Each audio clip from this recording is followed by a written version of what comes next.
நேற்று ஃபுல்லாக நாளைக்கு பரோட்டா பண்ணிக்கலாம்னு நினச்சிட்டு தோசை மாவே அரைக்கலைங்க. ஆனால் காலையில் எழுந்ததும் இட்லி தோசை சாப்பிட்ணுன்னு சொல்லி கேட்டாங்களா, சரின்னு சொல்லிட்டு பக்கத்தில் இருக்க கடையில் இந்த ஐ ஃப்ரெஷ்னு ஒரு பிராண்ட்லேருந்து மாவு வாங்கிட்டு வந்திருந்தேன். நார்மல் மாவோட இது கொஞ்சம் காஸ்ட்லி தான். 1 கிலோ வந்து 55 ரூபா போட்டிருந்தாங்க. சரி எப்படி தான் இருக்குன்னு ட்ரை பண்ணி பார்த்துடலான்னு சொல்லிட்டு வாங்கிட்டு வந்திருந்தேன். அதில் வந்து சால்ட் மட்டும் ஆட் பண்ணிக்கோங்க அப்படி சொல்லி போட்டிருந்தாங்க. ஸோ சால்ட்டு மட்டும் ஆட் பண்ணியிருந்தேன். ஆனால் மாவு உண்மையாலுமே ரொம்ப ஃப்ரெஷ்ஷாக தான் இருந்தது. நம்ம வீட்டில் அரைக்கிற மாதிரியே இருந்தது. சரி இட்லி தோசை ஊற்றினா தானே தெரியும்னு சொல்லிட்டு மாவை கரைச்சி வச்சுட்டேன்.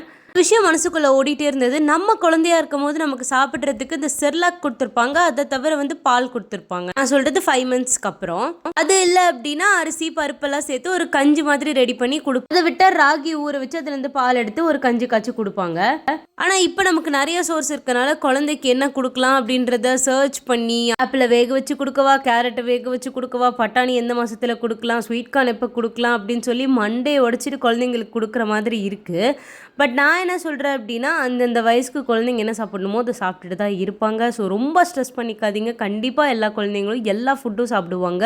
அவங்களுக்கு பிடிச்ச மாதிரி செஞ்சு கொடுத்தாலே போதும். நான் என் பையனுக்கு ஸ்ட்ரெஸ் எடுத்து எதுவுமே பண்ணல.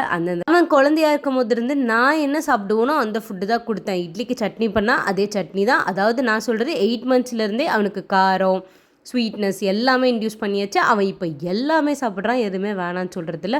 அதே மாதிரி காய்கறியும் நல்லா வேக வச்சு அப்படியே தான் கொடுத்துருக்கேன். நான் எதையுமே அரைச்சி ஃபீட் பண்ணதே இல்லைங்க.